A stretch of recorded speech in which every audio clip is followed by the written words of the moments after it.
সৃজিত দা, first day first show কিন্তু আমার বুক হয়ে রইলো, ঠিক আছে, আপনার কিলবিল সোসাইটির জন্য।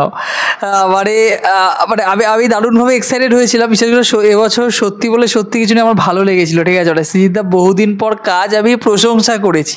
তাহলে ইউটিউব চ্যানেল খোলার পর সৃজিত দার যে কটা ছবি এসেছে বা ওটিটি প্ল্যাটফর্মে সিরিজ এসেছে আমি জাস্ট ধুয়ে দিয়েছি, ঠিক আছে।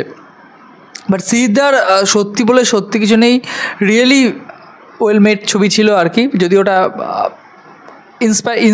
ইন্সপিরেশন নিয়ে তিনি তৈরি করেছিলেন, কিন্তু ছবিটা ভালো ছবি ছিল। কিলবিল সোসাইটি, হেমলক সোসাইটি 13 বছর পর কিন্তু পরমব্রত ফিরছেন, যদিও কাস্ট পরিবর্তন হয়েছে এবছর, মানে এবারে কৌশানী মুখার্জি গুরুত্বপূর্ণ রোল প্লে করছেন, সন্দীপ্তা রয়েছে, অঙ্কুশকে এক ঝলক দেখতে পারলাম, আরও বেশ কিছু ক্যারেক্টার রয়েছে, ভালো ভালো শিল্পীরা রয়েছেন। তো কিলবিল সোসাইটি, অনুপম রায়ের গান রয়েছে, এটা বলার অপেক্ষা রাখে না। এবং আমার মনে হয় যে হেমলক সোসাইটি, 22শে শ্রাবণ, আমি আগেই বলেছি যে সিরিজের যে কিছু ছবি রয়েছে সেই সময় আর কি, 10 সাল তার আগে পরবর্তী সময় আর কি, পরবর্তী সময়, তো সেই ছবিগুলো না বাংলা সিনেমা মোড় অনেকটা ঘুরিয়ে দিয়েছিল, এটা বাস্তব কথা। তারপর আমি জানি না সিরিজদা 16-17 সালের পর থেকে কীভাবে হারিয়ে গেলেন, কিন্তু মানে এবছরের প্রথম ছবি দেখে এবং গত বছর পদাতিকও খুব ভালো রেসপন্স পেয়েছিল দর্শক মহলে এবং বেশ কিছু পুরস্কারও পেয়েছে পদাতিক। তো আমার মনে হয় যে সৃজিতদা ব্যাক করছেন এবং বছরে একটা দুটো ছবি করে হলেও এরকম ধরনের ছবি কিন্তু তৈরি করা উচিত। তো কিলবিল সোসাইটির আমার যেটা সব থেকে বেশি ভালো লেগেছে, এটা গল্প, সৃজিতদার এমনিতেই ট্রেলার ভালো হয়, সৃজিতদার ছবির ট্রেলার দুর্দান্ত, যেটা বলার অপেক্ষা রাখে না, খুব ক্রিস্পি একদম। গোলবাড়ির একজন কমেন্ট করেছিলেন গোলবাড়ির কষা মাংস, আমি এই কমেন্টটাই তুলে দেবো, একদম গোলবাড়ির কষা মাংস আর কি, ঠিক আছে।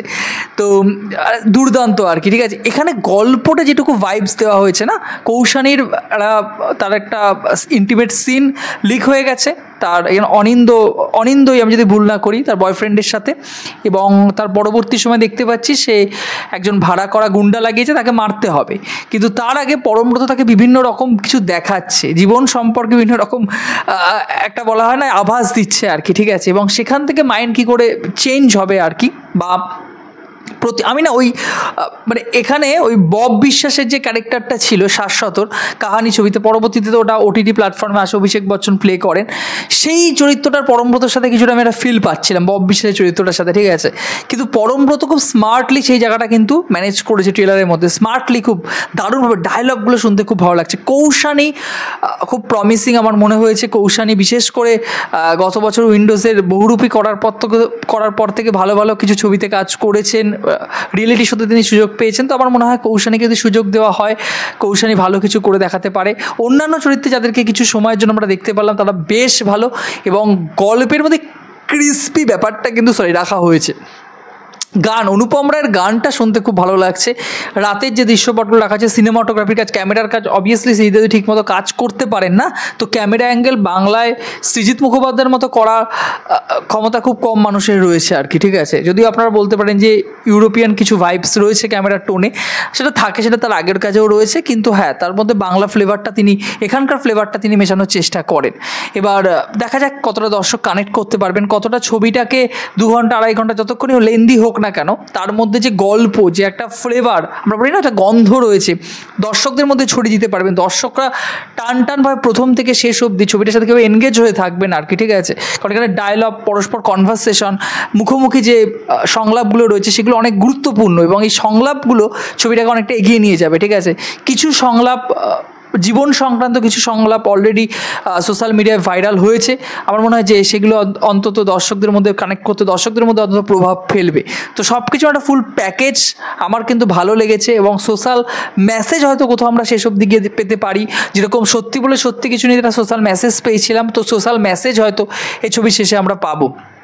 কিলবিল সোসাইটি 11 এপ্রিল 11 তারিখ রিলিজ করছে, এ মাসের 1 তারিখ, আজকে 1 তারিখ অলরেডি, 11 তারিখ রিলিজ করছে। আমি তো অবভিয়াসলি আমি সম্ভবত 2-3 দিন পরে বাড়ি থাকছি না, আউট অফ টাউন থাকবো, আমি তারপর দেখে কিন্তু রিভিউ করবো। সেকেন্ড একটা সিরিজ রিলিজ করছে হইচইয়ের কাজ, এসবিএফ প্রোডাকশন হাউসের তরফে, সেটা হলো লজ্জা সিজন 2।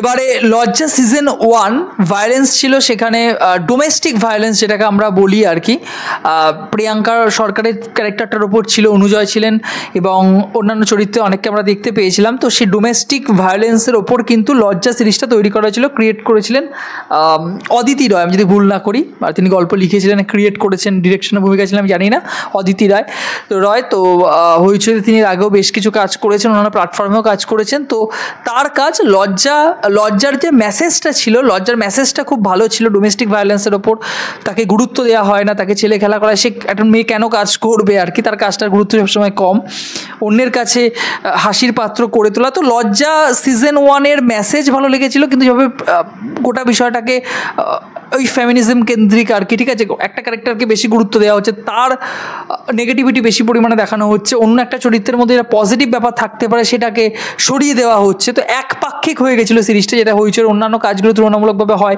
কিন্তু তার শেষ কাজ ডাইনি আমার ভালো লেগেছে মিমির। তো যাই হোক না কেন, তো আমার লজ্জা ভালো লাগেনি, লজ্জা সিজন 1 ভালো লাগেনি, কিন্তু এর টপিক সোশ্যাল মেসেজটা ভালো ছিল। তো লজ্জা সিজন 2 ফিরছে, এবং আমার সিজন 2টা অনেকটাই সম্পূর্ণ পরের এপিসোড বা নষ্টনীরের পরের এপিসোড যেরকম ছিল আর কি, কোর্টে টেনে নিয়ে যাবে, সেখানে মামলা হবে স্বামীর বিরুদ্ধে, কে জিতবে, কে ভুল কে ঠিক, সেখানে একটা পরকীয়া প্রেম দেখানো হবে, তার একটা লাভ অ্যাঙ্গেল থাকবে, হ্যাঁ, এবং মেয়েরা যে নিপীড়িত তার পরবর্তী তারা লড়াই করতে পারে, এবং লড়াই করলে সমস্ত সমাজ উল্টে যাবে আর কি। তো এই যে একটা মেসেজ বা এই যে একটা বিষয়ের ওপর ছবি সিরিজ আর কি, এগুলো আমরা দেখেছি আগে।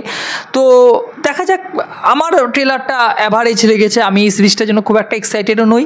এটাও 11 এপ্রিল রিলিজ করবে, কিন্তু হইচইতে ডাইরেক্টলি আসবে সিরিজ হিসাবে।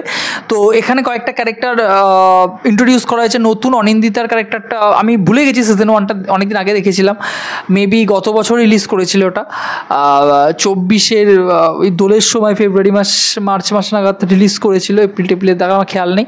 তো যাই হোক, লজ্জার এবার অনিন্দিতা বোস রয়েছে, দীপঙ্কর বাবু রয়েছেন, অনুজয় তো ছিল, আরও কিছু ক্যারেক্টারকে দেখতে পারলাম। এবং কোর্টে এখানে কোর্টরুম ড্রামার পোর্শন অনেকটা থাকবে, এবং লড়াই চলবে, সেসব দিকে জিতবে কে ঠিক কে ভুল আর কি, ঠিক আছে, হ্যারাসমেন্ট থাকবে একটা।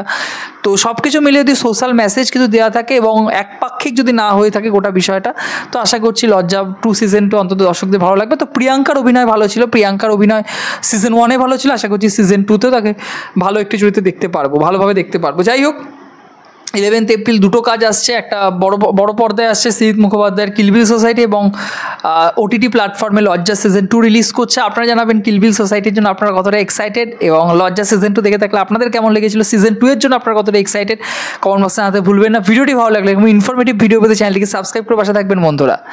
জয় হিন্দ।